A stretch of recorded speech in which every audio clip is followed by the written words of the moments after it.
Welcome to the Broncos podcast with Troy Rank. I am your host, Troy Rank from the Denver Post. Hope you're reading all my columns there, writing a lot about the Broncos. It has been a disappointing start, let's be honest.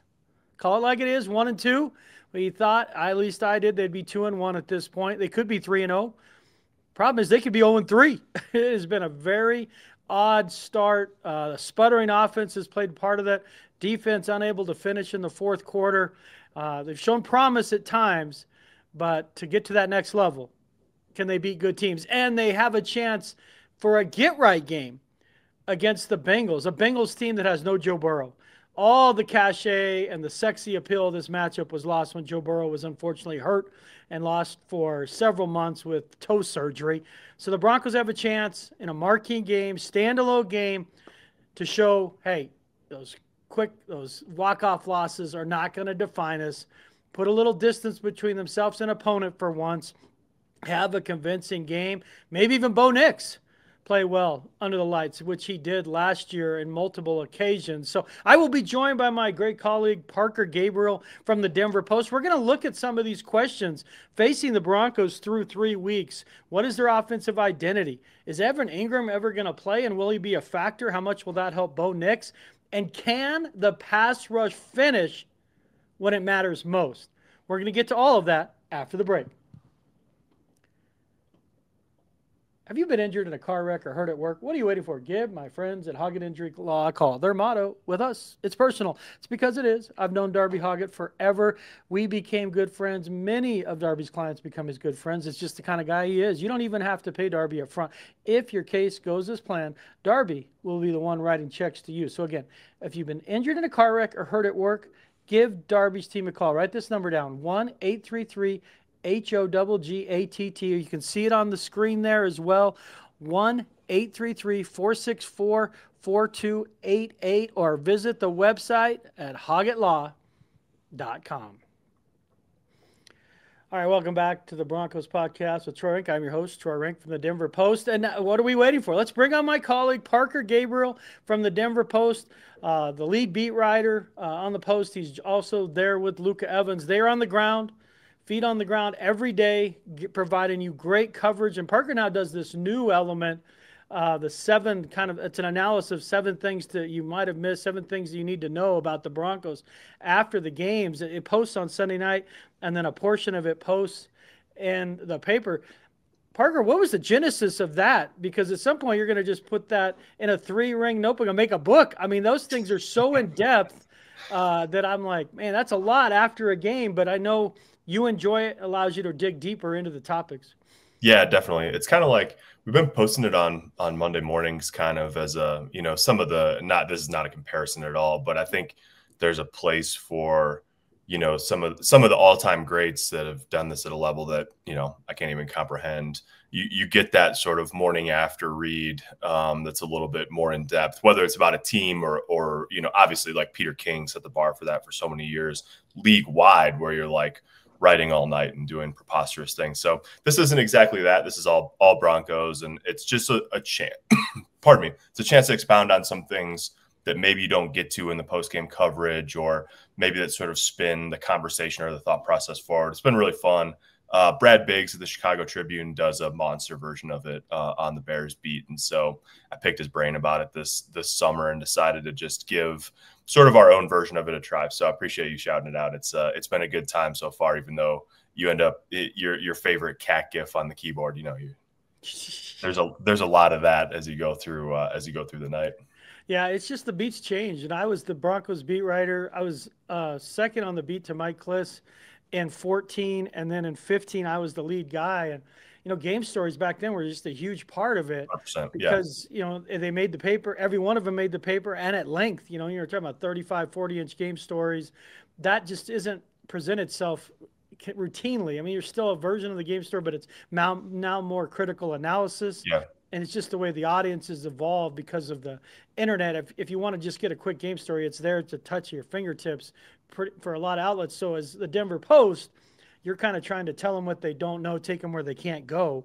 And that's where that 7 things really comes in, and where Luca really compliments Parker well. I'm a small part of that, as the columns on most game days. So, and this week it was, the columns were pretty straightforward, and obviously the game, the column after the game was they couldn't finish, but Yeah.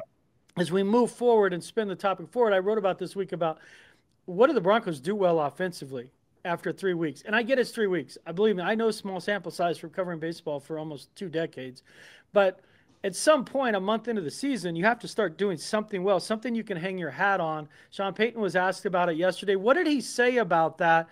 And where do we think this goes, where this team starts to at least shape or form an identity or at least establish something they do well offensively?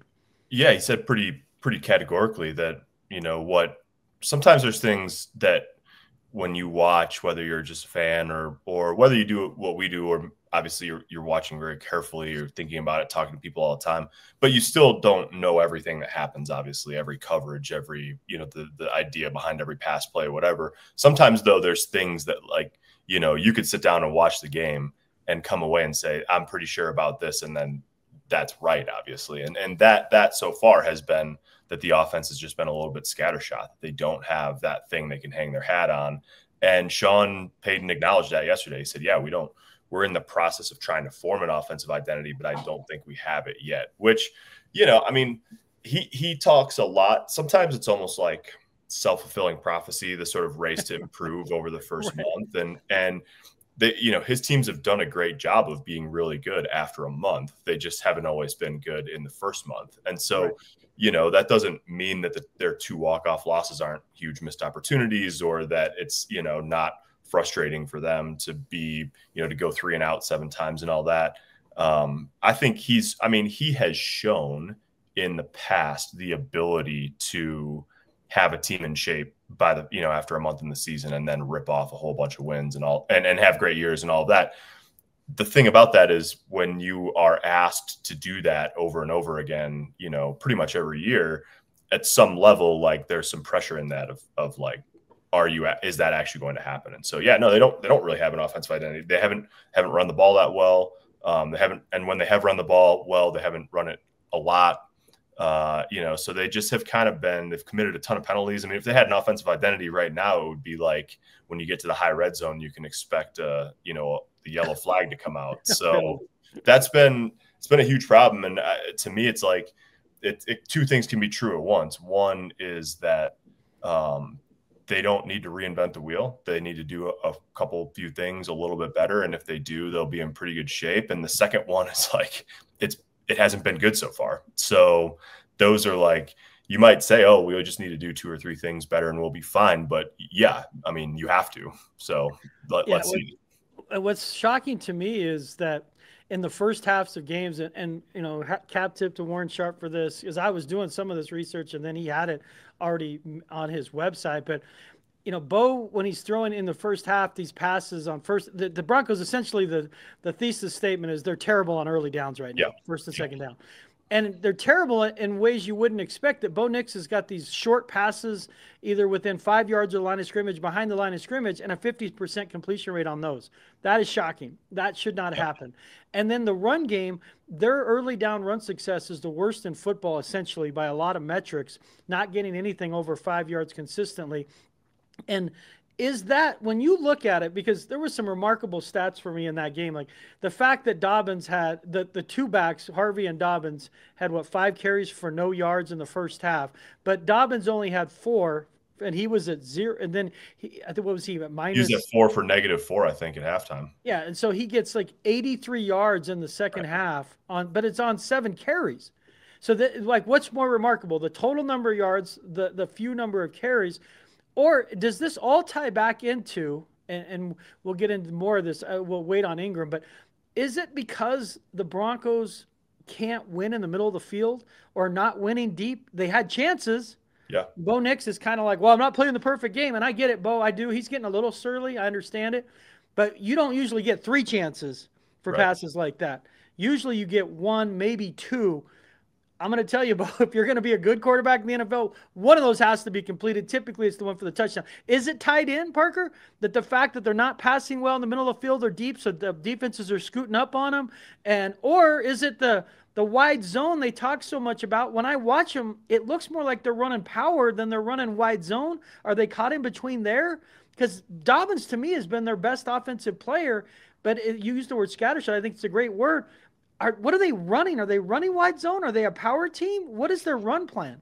Yeah, the answer to all of those questions is yes, or maybe no. I mean, they just are. Yeah, I mean, they've been really bad on first and second down. The problem with that, obviously, is that's how you end up in third and long. I mean, they were 0 for 6 on third down in the second half against the Chargers. The average distance was 10 yards. I think they had a 3rd and 24 in the first half, so I think that they were even further than 3rd and 10 average for the game. You just can't live like that, obviously. And so I think it's been a multitude of factors in terms of the early down. Sean, before Russell Wilson and after Russell Wilson, just not with Russell Wilson, Sean's always been heavy pass on first down.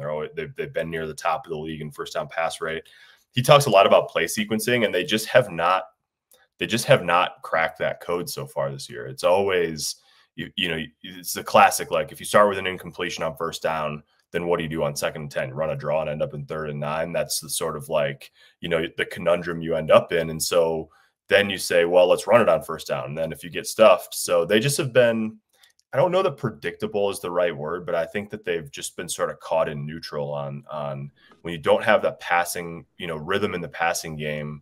They haven't been able to find Bo Nix completions, early, easy completions for 6-7 yards. And that's even I think Bo mentioned that yesterday when he was talking, Troy. He said, someone asked him about what gets you in a rhythm, or how do you get in more of a rhythm? And he said early completions really help him. They just don't have many of those. I mean, they went 3 and out 3 straight times to open the game. And so when you're, it's this classic chicken or the egg. If you don't get a little something going in the early downs, then you end up, punting. And if you end up punting, then you end up not running a lot of plays. And if you don't run a lot of plays, then you're not able to get in rhythm. But if you don't get in rhythm, then you don't have, it's just a circular thing that for whatever reason, we've seen this offense be good at times, but for whatever reason, that's been a hallmark too of this offense since Sean's been here, whether it's Russell Wilson or Bo Nix, where just get in these ruts where it's 3 or 4 possessions, it's 2 straight games, it's whatever, where you just see them really struggle to kind of get the train rolling. Yeah, it is confounding at times that they can just look so impotent offensively, and then they get into a rhythm. It's like 3 straight touchdowns. Right. And you're wondering, like, where's that been?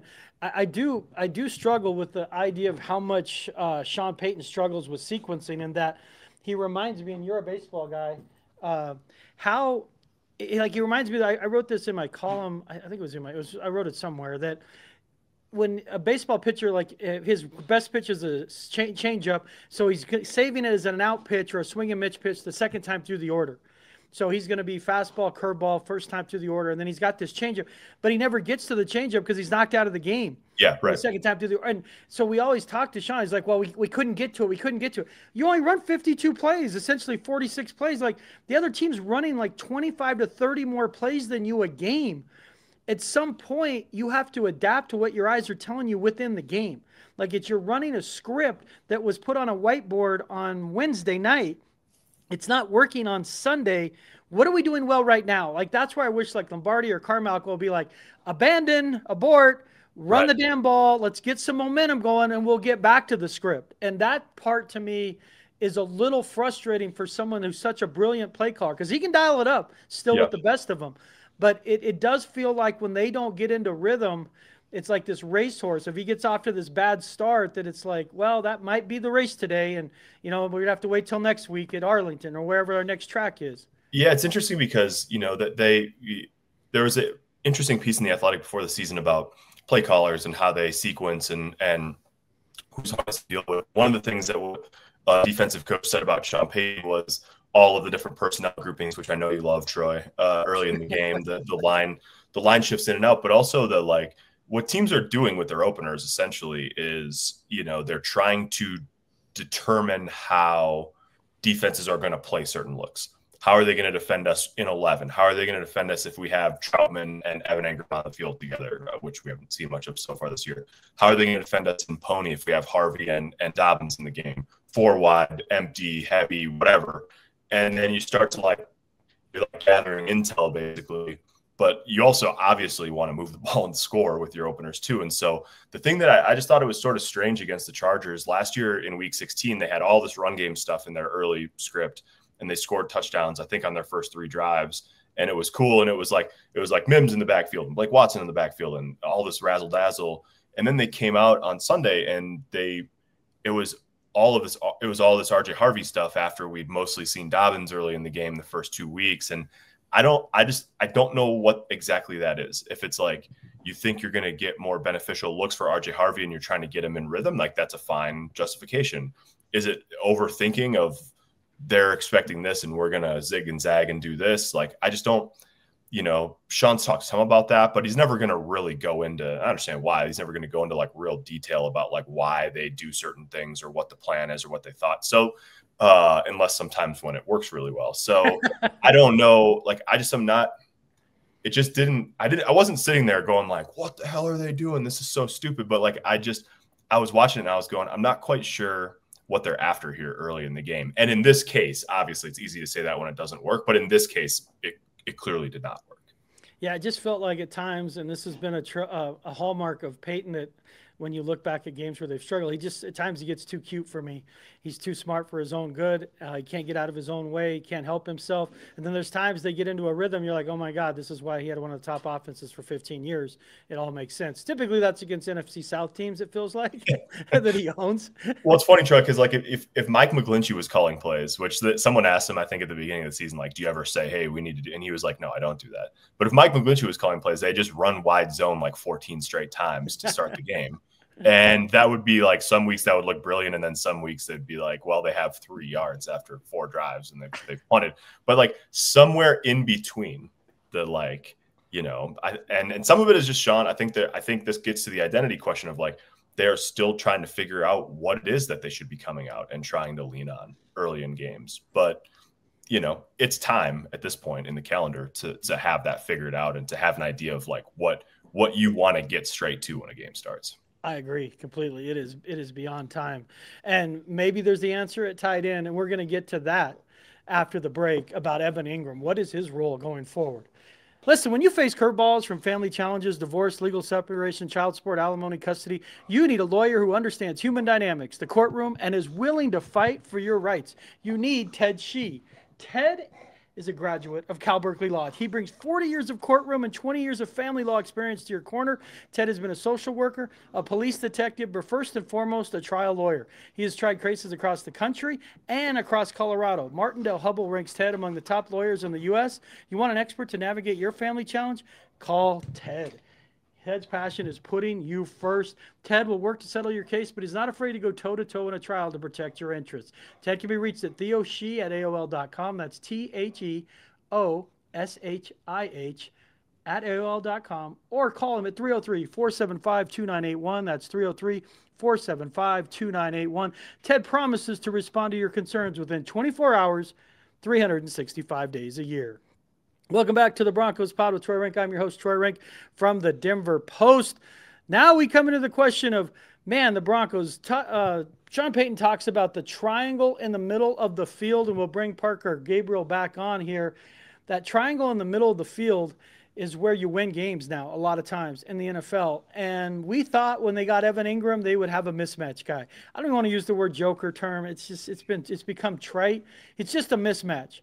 And he's a lot like a slot receiver. I mean, whether they used him as a slot guy, they spread him out, a flex guy, I don't care. It's just he needs to be involved in the passing game. And every time I look up, I'm sitting next to you in the press box, and I'm like, is Engram in the game? Has he played? Because I've seen Troutman and I've seen Kroll. Why do I not see Engram? Well, he didn't play last week because he was hurt with a back issue. He had a calf issue in week 2. Is this the week finally he gets going? Where does it stand with Engram? What are you seeing at practice, Parker? And is this the week maybe like all this vision they had for him when they signed him starts to make a little bit of sense? Yeah, he was a full participant in practice on Thursday, which obviously was their first practice day that we were out there for the week since it's slid back a day to Monday Night Football. So, we'll see. He looked fine, running around. We don't see much of practice at this point. So, yeah, obviously a good sign for him to be a full participant. That normally means you're on a track to play.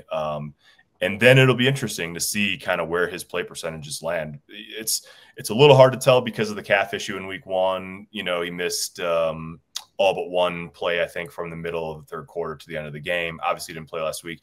But in the first 2 weeks when he was active, he only ended up at 38% playtime. And that number wasn't much different in week 2, although that's when the back issue cropped up. So there's this, there's an interesting, I think the question that we just don't know the answer to yet is, was his role really limited by those injury issues, or is he more a 50% type of player, 40 to 50% type of player than what he's been in the, everywhere he's been so far? I mean, he only had one season in his career so far where he's been less than 70% playtime.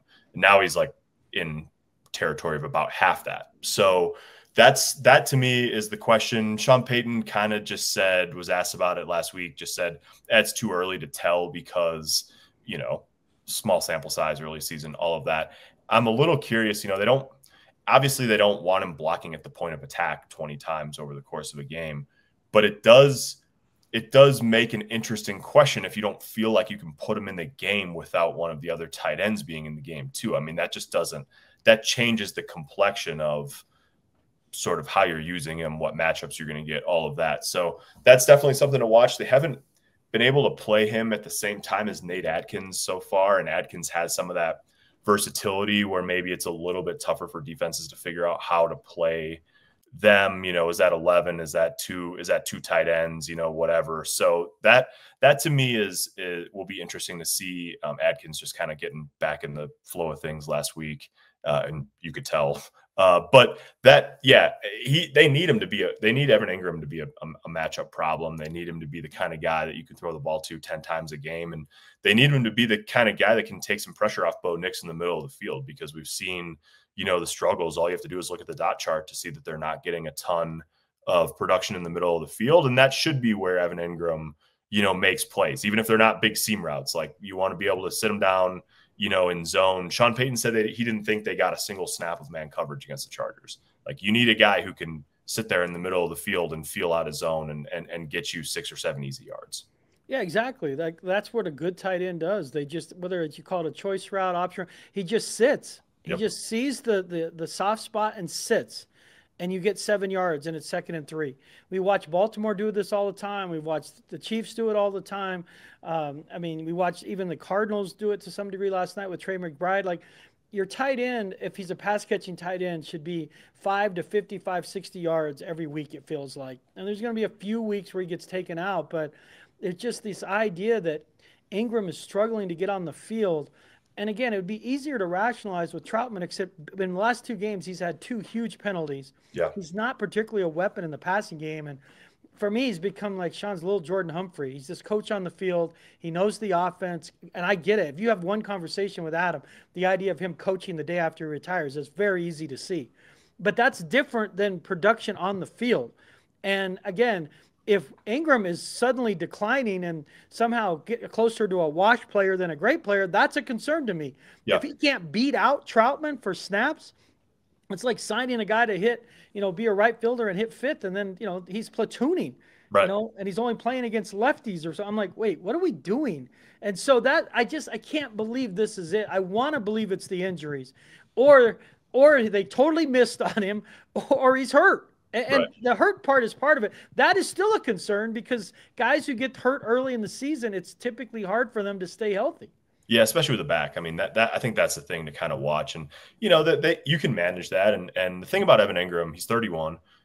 He takes incredible care of his body. I mean, you get there in camp and you see he's on the field an hour before practice, stretching out and going through his routine. And he's got something that he really believes works in terms of his process. And largely, he missed 8 games last year, but largely it has, even as he's gotten older. The thing that they need him, I think they just need him on the field, and they need him to be able to operate. They don't need him running the rail 4 times a game or making a ton of big plays, up the side. We've seen that in his career, obviously, quite a bit.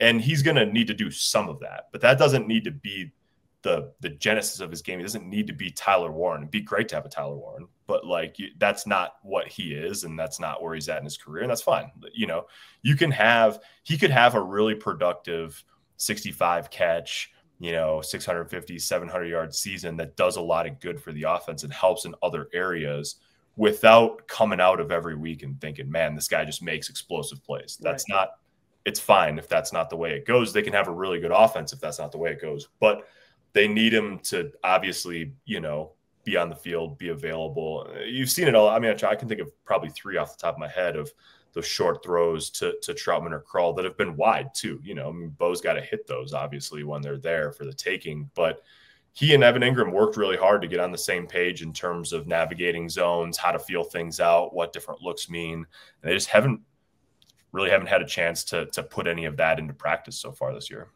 Yeah, I mean, and that's the encouraging thing in a 1-2 start, right. that he has not been a factor at all. I mean, that you love the idea of like, okay, they're 1-2, could be 3-0, and Engram has basically been a ghost in uniform. Or the flip side, devil's advocate is, man, if this is Engram, how is their offense going to be any better than last year? Right. I like Troy Franklin, and I think you brought it up too. Like, one of the issues when they traded Vele, and I said this, and I got the trade, I did, but Vele was good on third down. Yeah. He's good on crossing routes. He had 14 first downs last year.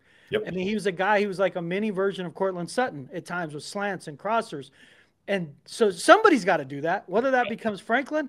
And as I feared, Mims is more of a gadget player. He's not a true number 2. They don't use him that way. They don't game plan him that way. So between Franklin and Engram, one of those guys has to be a consistent threat, doesn't he, behind Sutton? Or Bo's it's going to be so predictable that it's like they have this offense, Parker, that reminds me of an NBA team. Like, we're either going to shoot layups or take threes. Right. Yep. That's not sustainable against good teams on the road.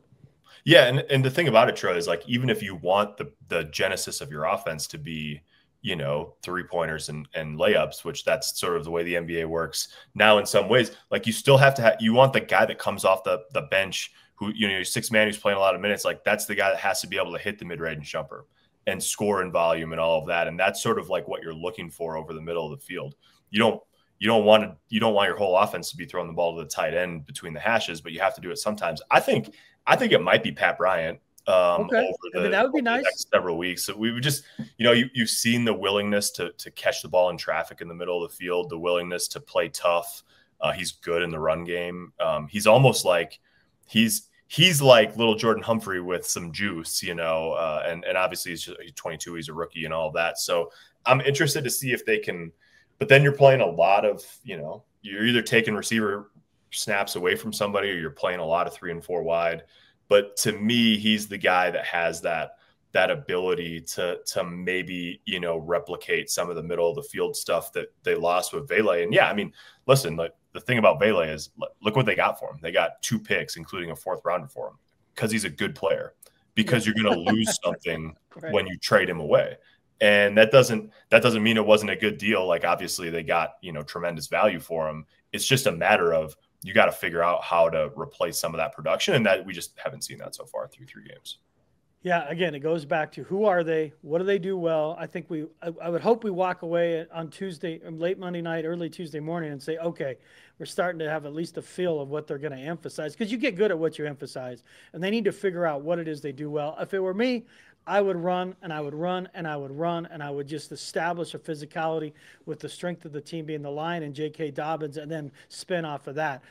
That said, and then part of the reason I want them to run more is to help their defense. Yeah. They're not on the field enough. Like, the defense gets blamed for not finishing, and it's very similar to the conversation that they've had around here in Denver since 2016. I've covered all those teams. 16 was probably the best example of a team that should have been in the playoffs, and their defense at the end just finally broke. I mean, literally broke in the locker room, broke on the field. They were just tired. I remember the game they held Tom Brady to 15 points and lost like 15-3, and the defensive players had just lost their minds.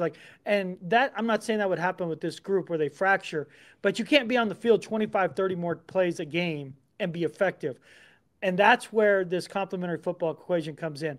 But Parker, let's be fair. If we're going to call this a great defense, they got to finish. And the last 2 drives by the Colts and the last 2 drives by the Chargers, if you execute in one of those, so if you go 2 for 4 in those drives, you probably win those games. And sometimes I feel like it's unfair to ask them to do it when you've got an offense that's rolling out 7 3-and-outs. That's really the problem. It's the pitcher that loses 1-0 and gives up a home run. It's not really the pitcher. It's the guys who got 2 hits and their 30 at-bats. Those are really the issue. Still, if you're going to be a great defense, they got to finish. Can they finish?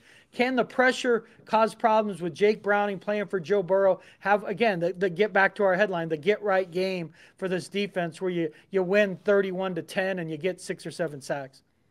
Yeah, I mean, I think that that's certainly possible. And the defense, yeah, one thing about Sean Payton is he this week has been pretty consistent in saying the defense played really well. I mean, that the Chargers had 29 first downs and the Broncos had 9. Yeah. The defense was on the field for 86 snaps compared to 52 for the offense. And yet they took the ball away twice. The defense took the ball away, or special teams once and defense once. And so that was really the reason why they're in that game at all, given that they just didn't do much of anything offensively for most of the game. But then, yeah, I mean, at the end, Herbert makes a Superman play from the high red zone to tie the game with 2:37 left. And then, they've given up the field goal drive. Those are – I'll give the defense a little bit of a pass on the field goal drives just because guys are so good. Now, we don't – obviously, Spencer Schrader would he have made it from 60. Like, that should have been a stop. That should have been the defense, putting its foot in the ground and saying, you're not winning this game on our account until the leverage penalty. But, teams are they're in range from so far back at this point that's a tough ask. Like, if you've got the ball, if you're defending the last possession and all the other team needs is a field goal, you're in a tough spot. So there's that. But obviously, like, the defense didn't play well for most of week 2 against the Colts. And there were definitely moments on Sunday against the Chargers where they struggled too. So, yeah, I mean, they've got to, if they get Herbert on the ground on that sack, like, sort of a perfect example. If they get Herbert on the ground, where he throws a touchdown to Keenan Allen, they're being heralded now as hey, this is that group. This is the group that we thought they were. They're dominant.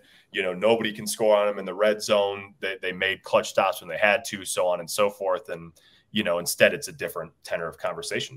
That's the way the league goes when so many games are decided by such small margins. Yeah, it's an interesting thing. I mean, I'm not saying it's a must win in September, but if you go 1-3 and one of those losses is at home to the Bengals, holy crap. I mean, that panic button now gets pushed firmly. Like, there's no way around it. I've written, and you have certainly written it in a different version, but it's not time to panic, but it's not time for patience either. Right. Like, you got to start figuring it out, and you've got a stretch to do that. The upcoming schedule outside of the Eagles, you're going to be favored in all of these games because you play you go Eagles, then you Jets in London, with Giants, Cowboys, Raiders, Texans. I mean, you're talking about 6 games coming up where I think their components are combined 7 for 14. Like, these are winnable games, but you got to play a lot better offensively for me to get on a run. And we've seen them do it under Peyton. Yeah. But for me, it starts with who the hell are you offensively? What do you do well, and can you stick with it? Yeah, definitely. I mean, when they starting with the Jets, I think you're right, Troy. They play 6 straight opponents that right now have losing records. Now, one of those is the Chiefs, and if they have a losing record in mid-November, I think we'd all be surprised at that point. But there's 3 teams that are still winless that are sort of on the horizon on the schedule: Jets, Giants, Houston 0-3.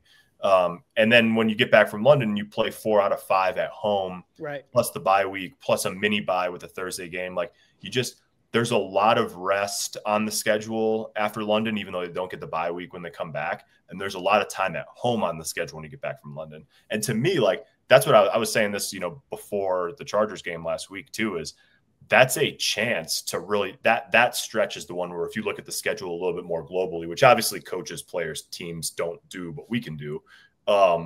That's the stretch on the schedule where you can really make some hay. Not going to be easy, but there's plenty of opportunity there. The thing about it is, like, you cannot start that stretch 1-4. Like, you just can't. You can't do it. You're putting yourself too far behind the 8 ball. And so, right, like, is it impossible they win in Philadelphia next weekend? No. But obviously, if you're looking at the next 2 and saying, how do we get to getting on the Big Bird to fly to London, splitting these next 2 games, clearly, like, the first opportunity, the better opportunity is Monday night at home. Yeah, and you got to get hot because the back end of that schedule includes the Chargers, the Chiefs, the Packers, and Washington. I mean, that's why you've got it. It's like, well, they could lose a few of those games. No, they can't. No, they can't. Because then you're chasing. And now you got, we're going to win 3 of our last 4. And it's like, that's when that math. I've played that math with Broncos teams.